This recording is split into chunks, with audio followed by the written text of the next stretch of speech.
Merci. C'est Olivier Bas qui l'offre. Moi, j'ai fait toute ma carrière agriculteur. Et aujourd'hui, j'ai transmis à mon fils. Et je vois les difficultés qui s'amoncellent. Et en plus, moi, quand je me suis installé, il n'y avait aucun papier à faire. Aujourd'hui, il faut passer une journée par semaine à faire des papiers. Nous, on nous met des normes, c'est tout. Il a été décidé que ces normes, elles étaient bonnes pour notre planète et pour nos consommateurs et tout. Mais alors, pourquoi laisse-t-on entrer des produits qui n'ont pas les mêmes normes? Et si les notes avec ce que l'on faisait n'étaient pas bons, ce qui est importé, c'est pas bon. On est une profession, on ne peut pas être sur le marché mondial. On a nos contraintes, nos coûts, tout, et on voudrait nous mettre au même diapason que des produits, que des pays où le coût de la main-d'œuvre, le coût de tout est inférieur à nous. On peut pas. De toute façon, le métier d'agriculteur, c'est un métier de passionné. Les agriculteurs qui n'étaient pas passionnés dans le temps, ils ont arrêté. Mais alors, moi, mon fils a voulu faire le métier, il est passionné. Ce que je lui souhaite, c'est de pouvoir élever sa famille, vivre de son métier, et puis c'est tout. Et s'épanouir dans son métier. Parce qu'il n'y a rien de pire quand vous travaillez que de travailler avec des pieds de plomb, un boulet au pied. Quand vous vous levez le matin et que vous dites « aujourd'hui je vais faire ça » et que vous êtes content de le faire, vous ne travaillez pas. C'est pas pris comme du travail. Je ne vais pas vous dire que c'est un loisir, mais presque. Le mouvement prend de l'ampleur, on espère que ça va avancer, que ça va évoluer. Il ne faut pas s'attendre à des avancées directement aujourd'hui. Je pense qu'il faudra poursuivre le mouvement, peut-être le durcir, à voir si on ne fera pas un blocage plus long dans le temps. Ça, c'est les jours à venir que ça va se décider. Mais avant toute chose, on souhaitait faire une minute de silence pour Alexandra et Camille, la jeune agricultrice et sa fille qui sont décédées sur leur barrage dans le Gers.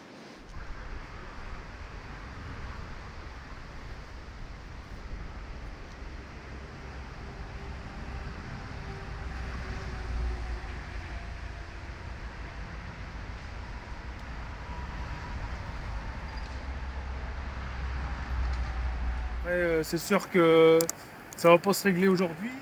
Il va certainement falloir se redéplacer. On verra, on tiendra informer tout le monde. Mais il faut rien lâcher pour moi. C'est le moment d'agir. Sinon après on sera plus là. Et les caméramans là, ils verront plus d'agriculteurs. Ce sera la friche partout. Merci à tous les JA d'être là, ici ou de l'autre côté. Et aussi à tout le monde, que ce soit les JA ou la FED. C'est important d'être nombreux. On sait qu'on va devoir rebouger. Tant qu'on bouge, on fait pas des actions. Coup de poing, ils écoutent pas. Donc, Qui parmi vous serait prêt à durcir le mouvement et à passer des nuits sur des barrages? On a déjà fait plusieurs manifestations au fur et à mesure. Ça fait des années et rien ne bouge. Là dernièrement, il y a eu les inondations. À chaque fois, on a eu toutes des promesses et jamais. Aujourd'hui, il n'y a encore jamais rien qui a été mis en place. On a de plus en plus de normes environnementales, de plus en plus de papiers à faire pour gagner de moins en moins. Au bout d'un moment, on en a marre. C'est pour ça que c'est un ras-le-bol général qui est en France. On est dans les premières actions en France et ça risque de durer tant qu'on n'aura pas de réponse à nos questions. Aujourd'hui, quand le consommateur achète, nous, on ne reçoit qu'une petite part du pourcentage, alors qu'on est les premiers échelons de la chaîne. Et à chaque fois, c'est les autres qui se servent avant nous. Et nous, on sert que de variable d'ajustement. Et on fait plein d'efforts, mais on a à peine essayé de mettre en place quelque chose, qu'on nous répond une nouvelle norme. C'est tout simple, pour les bâtiments d'élevage, on nous dit qu'il faut des telles capacités d'élevage pour stocker les effluents. On a à peine fini les mises aux normes qu'il faut réagrandir et tout ça pour gagner rien en plus. Et dans les pays étrangers, ils ne sont pas embêtés et ils viennent vendre au même prix que nous. Voire moins cher, forcément, ils ont moins de charges.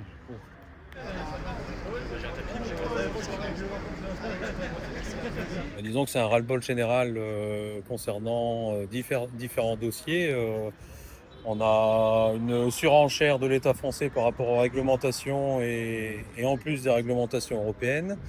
On a ensuite de ça une hausse des taxes sur les GNR qui, pour l'instant, pour une mouvance environnementale, souhaite augmenter cette taxe sur le GNR pour limiter son utilisation, mais à ce jour, il n'y a aucune solution pour un tracteur électrique ou autre. Donc on a une hausse de charge non négligeable. Et ensuite, on a pour l'instant l'État français et l'Europe souhaitent nous imposer 4% de jachère, donc nous interdire de mettre en production ces 4% pour faire laisser la place, pour laisser entrer des matières premières sur notre territoire qui n'ont pas du tout le même cahier des charges, qui n'ont pas les mêmes réglementations phytosanitaires. Donc, ce qui nous amène une distorsion de concurrence non négligeable. Et à l'heure actuelle, si on veut une souveraineté alimentaire, on ne comprend pas pourquoi on nous interdit de cultiver 4% qui permettent de créer des repas et d'alimenter une bonne partie de la population plutôt qu'importer un produit qui n'est pas de qualité venant de l'extérieur. On veut déjà tout d'abord une baisse des charges parce qu'à l'heure actuelle, nos exploitations sont mises à rude épreuve avec ces hausses de charges, que ce soit les différents intrants en engrais, en produits phytosanitaires, carburant, nos charges sociales aussi. Donc c'est un tout qui nous amène à des dépenses importantes avec une vente un prix de vente qui a bien baissé et qui permet plus de nous rémunérer correctement. Disons qu'à l'heure actuelle, on a du mal à se sortir un revenu correct. On n'arrive même pas à se sortir un SMIC à la fin du mois. Quand vous voyez le temps de travail, la pénibilité et le stress avec l'épée Damoclès, avec les contrôles et les réglementations qu'on a à chaque fois sur nous, il y a une pression psychologique énorme. Donc quand vous mettez tout ça bout à bout, c'est plus vivable. Les normes qui sont imposées, on les respecte et on fait au mieux, mais nous, ce qui se passe, c'est la surenchère à chaque fois de l'État français qui impose des règles en plus des réglementations européennes avec des contrôles réguliers. On a une agriculture qui est vertueuse en France et à chaque fois on nous montre du doigt en disant qu'on est des pollueurs ou autres et franchement ça c'est insupportable. On n'est pas respecté à la juste valeur de notre métier quand directement nous sommes la base de l'alimentation française ou européenne sur certaines productions qu'on exporte. C'est le fruit de notre travail, donc on a quand même un rôle stratégique, on n'est pas des pollueurs, on respecte les réglementations, on travaille de mieux en mieux et comme vous pouvez le voir, les études le montrent, les résidus de produits phytosanitaires qu'on peut rencontrer à l'heure actuelle sont des produits qui sont interdits depuis des années et que les dernières molécules qu'on utilise sont bien plus respectueuses de l'environnement. Avant, notre balance commerciale était excédentaire. Maintenant, on est déficitaire. À l'heure actuelle, on importe de plus en plus de production. Vous prenez un poulet en France, un poulet sur deux est étranger. Vous prenez la dernière note en date, l'Ukraine en 2021 exportait 7000 tonnes de sucre. À l'heure actuelle, en 2023, elle a exporté sur notre territoire 160 000 tonnes de sucre. Ce sucre qui est produit de betterave où le traitement de néonicotinoïdes est encore autorisé en Ukraine et qu'il est interdit en France. N'importons pas l'agriculture que nous ne voulons pas.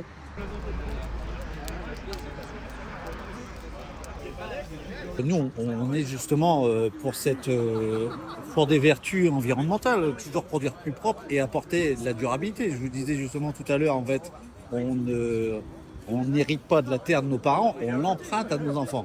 Donc nous, on est conscient de pouvoir produire durable et que nos enfants puissent continuer et pérenniser nos exploitations. Après, je vous parlais justement de cette stigmatisation que l'on subit par le biais des produits phytosanitaires. En fait, nous, c'est pas de gaieté de cœur qu'on met des pesticides, enfin des produits phytosanitaires. En fait, c'est un produit de défense. En fait, vous êtes malade, demain, vous allez chez le médecin. Je veux dire, et nous, c'est des antibiotiques qu'on applique sur nos cultures. En fait, c'est les mêmes matières actives. C'est tout simplement, c'est des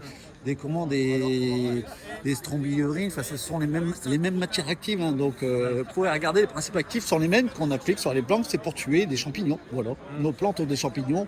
Et ben, on les défend. Voilà, avec ça. Et vous, quand on vous dit qu'il faut arrêter justement les phytos, nous, on est prêts, mais qu'on nous trouve des solutions. Mais je veux dire, ça ne sera pas la solution de demain. Aujourd'hui, si on veut continuer à produire. Produire pour pas cher, ça reste l'alternative. On a bien vu avec le bio. Enfin, je veux dire, le bio ne peut pas répondre à la demande. Je veux dire, il y a une baisse de production qui est là et le consommateur n'est pas prêt à payer cette différence de coût, non ? Moi, j'aurais tendance à dire l'écologie pure, aujourd'hui, elle est punitive, elle est contre l'économie, enfin contre la durabilité de nos exploitations. Mais il faut garder quand même de l'écologie, ça c'est sûr. La présence des couvées, enfin des haies, revenir à une agriculture en fait comment plus durable, mais bon bah en fait peut-être plus accompagnée là-dedans en fait par des gens qui nous donnent des solutions pour vraiment apporter une durabilité à nos modèles d'exploitation et surtout, le problème aujourd'hui, on est là tous là aujourd'hui, c'est la rémunération aussi. Ça c'est quand même pas normal. Je veux dire, quand je vous dis qu'un salarié gagne plus des fois que son patron, il y a quand même un gros malaise, non?